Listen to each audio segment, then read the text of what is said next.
Hey, Kristen.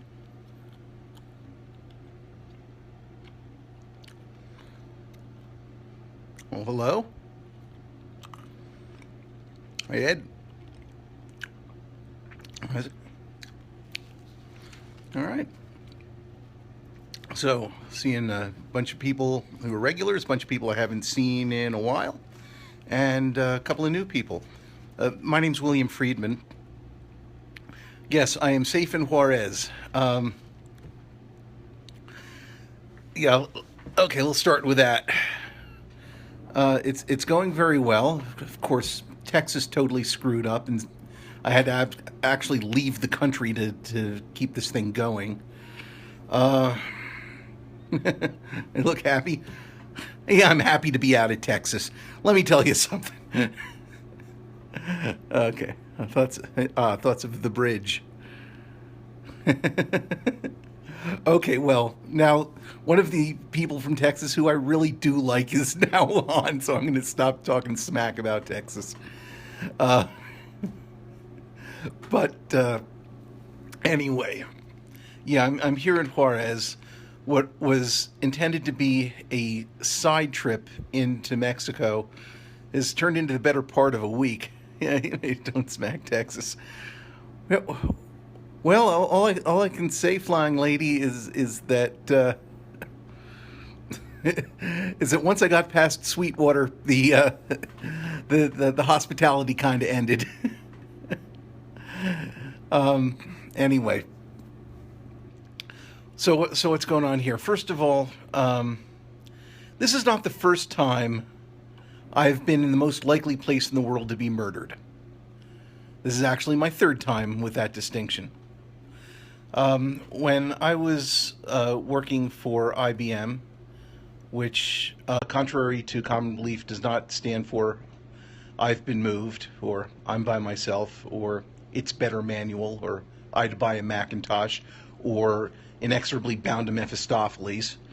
But anyway, they sent me to Johannesburg twice.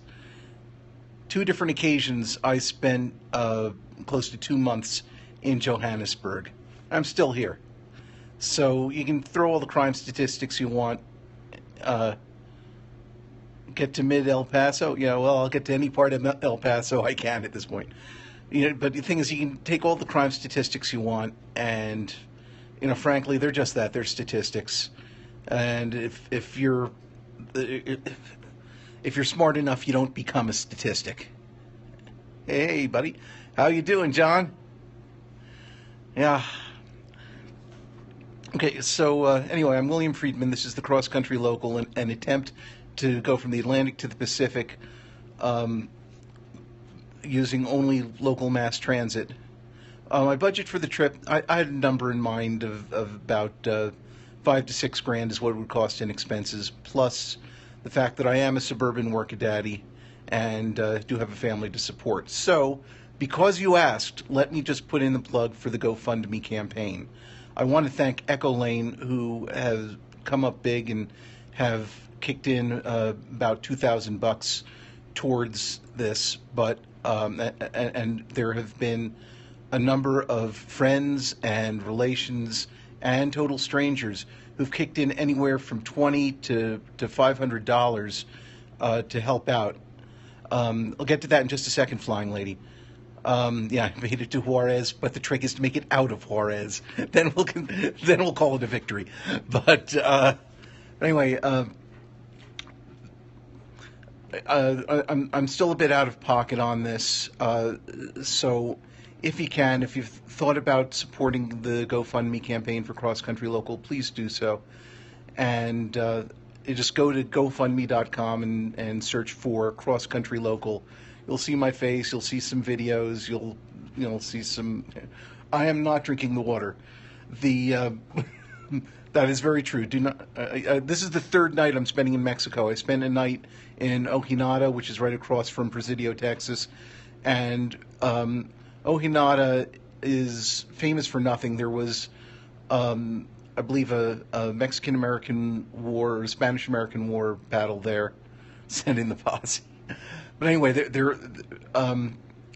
If you ever heard of a writer called Ambrose Bierce, and if you went to high school in the United States, you had to read a short story called Occurrence at Owl Creek Bridge. Um, and it was like the first psychodrama story where you don't really know what's actually happening and what's happening inside the protagonist's head. The first story like that, and was written in a real realistic style, so that there was a surprise ending, and it was really very well crafted story. It was written by a guy named Ambrose Bierce, and what made him such a good writer and it's good naturalistic writer, is his day job was as a war correspondent. And Ojinaga is where he died, following Pancho Villa. He was covering Pancho Villa, and then suddenly he was, well dead. So I got to see the spot where that happened. And then because there's no road from Ojinaga to anywhere except the state capital of Chihuahua, which is the city of Chihuahua, I spent the next night in Chihuahua. And I woke up this morning and woke up. I now get to say this. Oh, thank you, Kristen. I get to say this. This is something that no one for the rest of my life is going to be able to take away from me.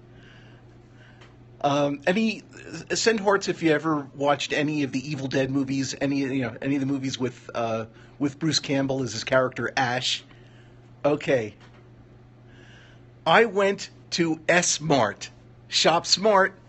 That's S-Mart. Yeah, Shop Smart. Shop S-Mart. Okay, so anyway, I went there. Today of all days, Black Friday. I went to S-Mart on Black Friday. So, who else has done that? Just me. I carved that on my gravestone. Just not yet.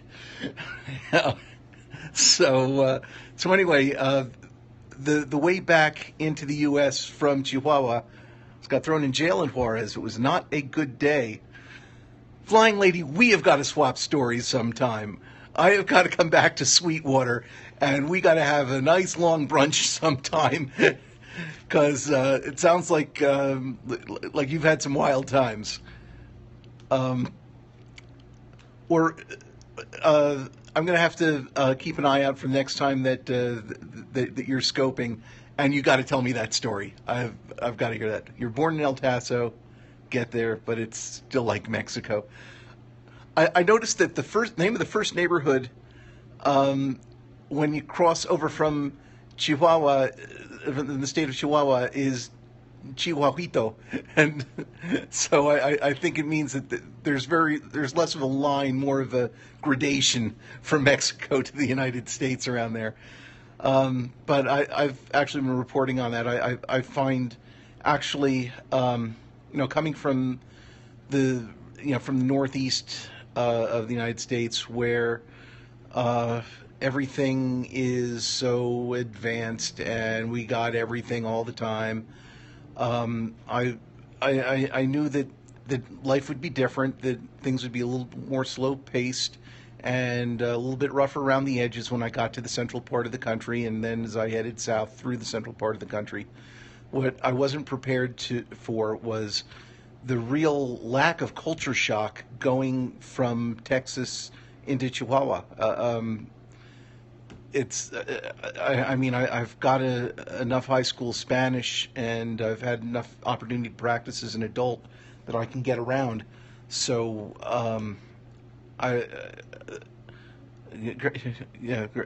graduation, if you don't get the wrong one, it'll be worse. Okay, listen, I'm coming in either on foot or on the omnibus, but probably omnibus. I found out that for $6 they'll take me across the border. That sounds like the easy way to go. The other way is to leave Mexico the way I came in, which was humping in with my backpack. I'll do it again if I have to, but it doesn't look like I have to. I'll hike the 3/4 of a mile from here to the bus station and then hop on a bus. So anyway, yeah. So this is my third night here in Mexico. It's in Ciudad Juarez.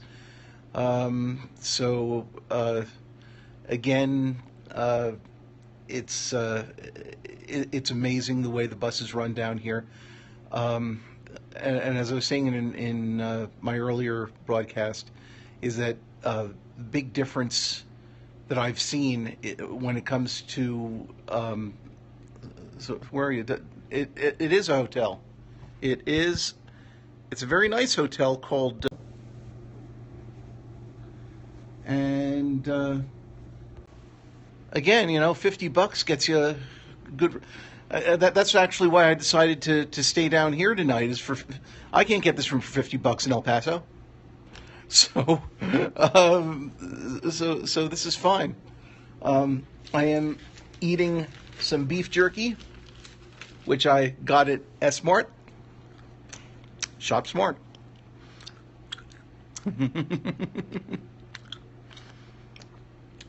And actually, you were asking how I got this idea. Let me say, lock the door. Oh, I'm going to go out and grab a little something to eat. This is just a snack. But, the buses down here, I mean, that's the trade-off that I see. That's the big national distinction that I see between Mexico and the United States. Is in Mexico, the buses are better. Whatever kind of 50 years outdated view you have of Mexican buses, they're totally wrong. I'm tempted. It's pretty good jerky. But the Mexican buses are great. And, I have a cousin who's libertarian, and explain this to me. How do you spend your entire life as a civilian contractor to the Department of Defense and call yourself a libertarian? He is, he's my cousin. I love him. He's been a big contributor to the GoFundMe campaign. I really shouldn't say anything bad about him. I'm not saying anything bad about him, but I always had a trouble with this. Is libertarians who work for the government. And he's not the only one I know. I mean, I got my MBA from the American University in Washington, D.C. So you better believe that I know a lot of people who got Masters of Business Administration degrees and then went to work for the federal government. And, rock-ribbed Republicans all saying, we got to cut down. No, I am on a swivel chair.